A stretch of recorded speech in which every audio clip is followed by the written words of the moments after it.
नमस्कार दोस्तों, स्वागत है आपका हमारे चैनल अमेजिंग एजुकेशन न्यूज में। दोस्तों, अनुदेशकों का हद 17,000 पर आप लोगों ने जबरदस्त ट्वीट करके लगातार अनुदेशक एकता का परिचय दिया है। सरकार से लेके अब सभी को धीरे धीरे अनुदेशकों की समस्याओं के बारे में पता चलता जा रहा है। उन्हें पता चलता जा रहा है कि किस तरीके से अनुदेशक अपने हक के लिए लड़ाई कर रहे हैं और वो इस समय किन किन समस्याओं से जूझ रहे हैं। हम अपनी वीडियो में लगातार आपको हर रोज इन ट्वीट्स के बारे में बताते हैं, अच्छी अच्छी ट्वीट्स को दिखाते भी हैं। आज 28 सितंबर को कल से लेके अभी तक की सभी अच्छी ट्वीट्स के बारे में हम बात करेंगे। लेकिन बात करने से पहले आपसे एक छोटी सी रिक्वेस्ट करूंगा, अगर आप हमारे चैनल पे नए हैं और अभी तक आपने चैनल को सब्सक्राइब नहीं किया है तो प्लीज चैनल को सब्सक्राइब कर ले और साथ ही साथ इस वीडियो को लाइक शेयर जरूर करें, क्योंकि ये आपकी रिस्पॉन्सिबिलिटी बनती है। क्योंकि जिस तरीके से हम अपने चैनल पे सभी अनुदेशक भाई बहनों के लिए हर तरीके की लड़ाई लड़ने के लिए तैयार है, ये फर्ज आपका भी बनता है कि आप इस वीडियो को लाइक शेयर जरूर करें। तो चलिए हम बढ़ते हैं सबसे पहले आज अपनी ट्वीट की तरफ। तो हमारी जो पहली ट्वीट है वो पूर्व माध्यमिक अनुदेशक कल्याण समिति के प्रदेश अध्यक्ष राकेश पटेल जी की है। इन्होंने लिखा है, अमर शहीद भगत सिंह की जयंती पर नमन। महोदय, भगत सिंह देश के लिए शहीद हुए थे और उत्तर प्रदेश के जूनियर विद्यालय में कार्यरत अनुदेशक पेट के लिए हो रहे हैं। बिल्कुल सही बात कही है राकेश पटेल जी ने। और इसके साथ में इन्होंने एक जो है वो और पोस्ट टैग करी है, साथ में उसमें लिखा है, आर्थिक तंगी के चलते अकबरपुर अनुदेशिका पद पर तैनात महिला ने लगाई फांसी। ये बहुत ही सैड न्यूज है। किस तरीके से अनुदेशक जो है वो इतना परेशान होकर अब इस तरीके के स्टेप जो है वो उठा रहे हैं। और राकेश पटेल जी ने इन दोनों बातों को बहुत अच्छे से बताया है कि जिस तरीके से भारतवर्ष के लिए जो है वो भगत सिंह शहीद हुए थे, ठीक उसी तरीके से अब जो है अनुदेशक अपने पेट के लिए जूनियर हाई स्कूल विद्यालय में जो अनुदेशक कार्यरत है वो अपने पेट के लिए शहीद हो रहे हैं। क्योंकि 7,000 रुपए में अनुदेशक जो है अपना ना ही घर चला पा रहे हैं, ना ही किसी तरीके की कोई खुशियों को पा पा रहे हैं। ऐसे में आदमी जो है फ्रस्ट्रेट हो जाता है और मेंटल स्टेज ऐसी आ जाती है कि फाइनली जो है वो अपनी जीवन लीला को समाप्त करने के लिए मजबूर हो जाता है। लेकिन आप सभी से मैं अनुरोध करूंगा कि हमारे अनुदेशक भाई बहन जितने भी हैं वो बहुत ही बहादुर हैं, डट कर लड़ने वाले हैं, कभी हार नहीं मानने वाले हैं। इसलिए मैं आपसे सिर्फ एक हाथ जोड़कर रिक्वेस्ट करूंगा कि चाहे परिस्थितियां कैसी भी आ जाए, चाहे आपके सामने कितनी ही मुसीबतें क्यों ना आ जाए, लेकिन आपसे हाथ जोड़ के फिर से विनती करता हूं कि इस तरीके के गलत कदम मत उठाइएगा। क्योंकि भगवान का दिया हुआ ये जीवन जो है वो बहुत ही अनमोल होता है और भगवान जरूर देखते हैं कि हमने जो है इतनी सारी जो प्रॉब्लम्स दी हैं कि उसको किस तरीके से एक व्यक्ति जो है वो अपने जीवन में उसको झेलता है, उनसे उभर कर सामने आता है। तो हम लोग जो है अनुदेशक भाई बहन जितने भी हैं वो सब भी अपनी समस्याओं से एक दिन उभर कर जरूर सामने आएंगे और एक सुनहरे भविष्य को लिखेंगे।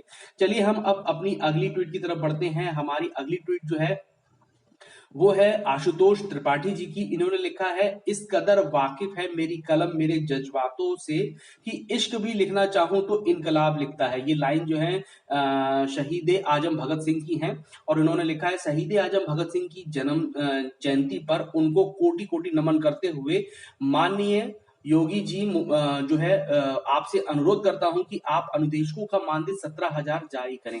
एक लाइन लिखी इन्होंने कि इस कदर वाकिफ है मेरी कलम मेरे जज्बातों से कि इश्क भी लिखना चाहूं तो इनकलाब लिख जाता है।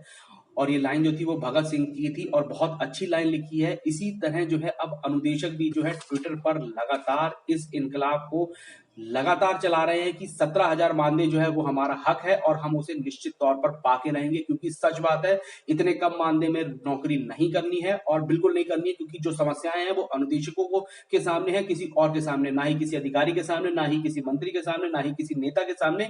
जो एक आम अनुदेशक झेल रहा है अपने घर पे, अपने विद्यालय पे, हर जगह पे, एक सामाजिक स्थिति में, एक मानसिक स्थिति में, वो बहुत ही खराब है और इस खराब स्थिति को अब बदलने का समय आ चुका है।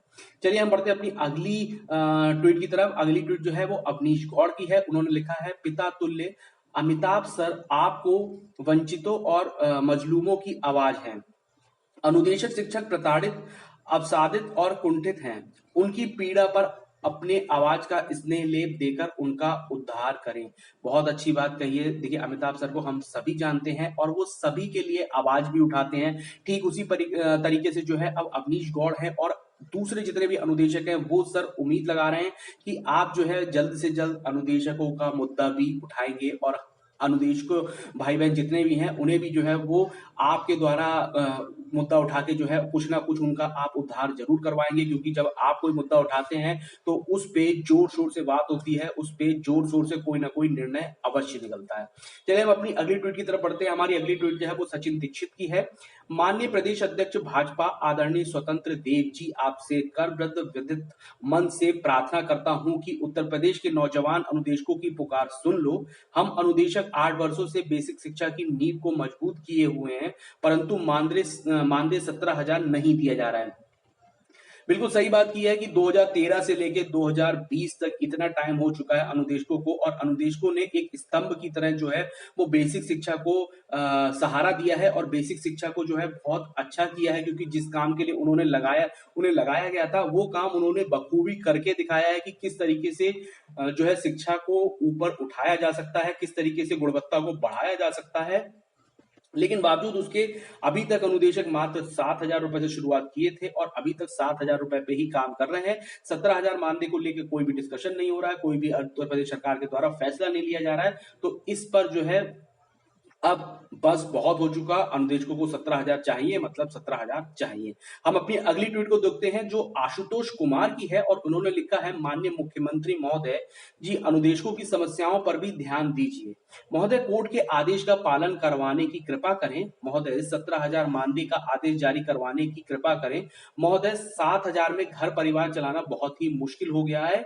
तो ये देखिए, जो बात आशुतोष जी ने लिखी है वो एक हर आम अनुदेशक के दिल की बात है कि किस तरीके से वो इस समय मुख्यमंत्री जी से प्रार्थना कर रहे हैं हाथ जोड़ के कि प्लीज सर, आप हमारी बात सुन लीजिए, और हमें आपसे बहुत उम्मीद है, और आप निश्चित तौर पर अनुदेशकों का कल्याण करेंगे, और अनुदेशकों को जो है वो 7,000 की जगह मानदेय बढ़ाकर 17,000 करेंगे, और उनके उज्जवल भविष्य के लिए उन्हें भविष्य में समायोजित या किसी तरीके से नियमित करने की बात पर भी कुछ ना कुछ कार्रवाई अवश्य करेंगे। इसलिए पूरा अनुदेशक परिवार जो है वो आपसे हाथ जोड़कर गुजारिश करता है। अगली हमारी ट्वीट जो है वो मुकेश कुमार सिंह की है। इन्होंने लिखा है, महोदय, इस महंगाई में 7,000 रुपए मानदेय में जीवन यापन करना बहुत मुश्किल हो रहा है।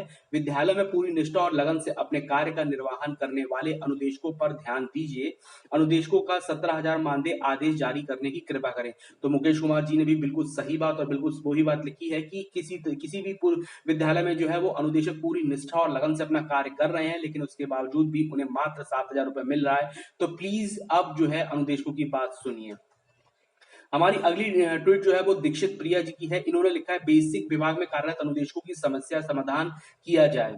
आदरणीय नरेंद्र मोदी, डिजिटल भारत का सपना तब सफल होगा जब पढ़ाने वाले गुरु के पेट में भोजन और जेब में स्मार्टफोन हो, जो कि 7,000 रुपए के मानदेय में संभव नहीं है। बहुत अच्छी बात लिखी है। कल भी हमने जो है, परसों हमने डिस्कस किया था इस बात पे कि जिस तरीके से भारत जो है डिजिटल भारत का सपना, सरकार जो है डिजिटल भारत का सपना देख रही है, लेकिन बावजूद उसके जो है पढ़ाने वालों की जेब में 7,000 रुपए आ रहे हैं। उसी 7,000 रुपए में आप ये सोचते हैं कि वो डेटा रिचार्ज भी करा लें, वो एक स्मार्टफोन भी रख लें अच्छी क्वालिटी का, और उसके साथ में वो अपना पूरा पूरा परिवार भी चला ले, जिसमें और बहुत सारे खर्चे होते हैं। तो सर, ये पॉसिबल नहीं है। आपका ये सपना तब तक पॉसिबल नहीं होगा जब तक कि उनके पेट में भोजन नहीं जाएगा, जब तक कि उनकी जेब में एक स्मार्टफोन नहीं होगा। और सर प्लीज, ये काम जो है 7,000 रुपए मासिक दर से मानदेय दिए जाने पर संभव नहीं है, वो भी जब उन्हें केवल 11 महीने के लिए मिलता हो। जून में वो मिलता भी नहीं है। तो आपको खुद समझना चाहिए कि मिनिमम पे आपने 18,000 रुपए रख रखा है, मानदेय 7,000 रुपए दे रहे हैं, तो ये बहुत ही गलत बात है, ये शोषण है एक तरीके से। ठीक है, तो फिलहाल अब हम अपनी अगली ट्वीट की तरफ चलते हैं जो प्रवीण कुमार की है। उन्होंने लिखा है, श्रीमान, हम सब अनुदेशकों का आपसे विनम्र निवेदन है कि हम हमारे साथ इतना अन्याय ना करें। बहुत से साथियों ने इस असहनीय पीड़ा से अपने प्राण त्याग दिए हैं और कुछ त्यागने की कगार पर खड़े हैं। एक योगी होकर इतना बड़ा पाप अपने सिर पर मत लीजिए। देखिए, ये वही बात बिल्कुल कही है जो हमने शुरुआत में राकेश पटेल जी की ट्वीट में कही थी कि जितने भी हमारे अनुदेशक भाई बहन हैं, हम सब जानते हैं कि एक असहनीय पीड़ा है, क्योंकि आपकी फिजिकल स्टेज तो ऐसी रहती है। जो सबसे ज्यादा खराब आपकी होती है वो ऐसी स्थिति में मेंटल स्टेज होती है। मानसिक तनाव इतना ज्यादा बढ़ जाता है कि आप परेशान हो जाते हैं हर तरीके से कि मैं किस तरीके से क्या करूं, किस तरीके से परिवार चलाऊं, किस तरीके से सारी चीजों को देखूं। बट इस मेंटल स्टेज में आपको अपने आप को स्ट्रांग बनाए रखना है। और मैं फिर एक बार आपसे यही कहूंगा कि मुश्किलें चाहे कितनी भी आ जाएं, एक दिन सवेरा जरूर होगा, और ठीक इसी तरीके से अनुदेशकों के लिए भी एक दिन सवेरा जरूर होगा। आपसे रिक्वेस्ट है, हाथ जोड़ के मैं बार बार कहूंगा, किसी भी तरीके का कोई भी गलत स्टेप ना लें। फिलहाल ये हमारी आज की ट्वीट थी जो भी हमने आपसे बात करी। मैं आपको कल फिर इन ट्वीट के बारे में बताऊंगा। और अगर अभी तक आपने हमारे चैनल को सब्सक्राइब नहीं किया तो प्लीज चैनल को सब्सक्राइब कर लें, और आपसे फिर रिक्वेस्ट करूंगा कि इस वीडियो को लाइक शेयर जरूर किया कीजिए, क्योंकि फिर हमारे बनाने की जो है एक मेहनत जो होती है उसको हमें जो है मोटिवेशन मिलता है, और उसी मोटिवेशन के द्वारा हम और ज्यादा अपने भाई बहनों के लिए काम करने के लिए जो है उत्साहित रहते हैं, और हम और ज्यादा काम कर सकते हैं। इसलिए इस वीडियो को लाइक शेयर जरूर करें। Thank you.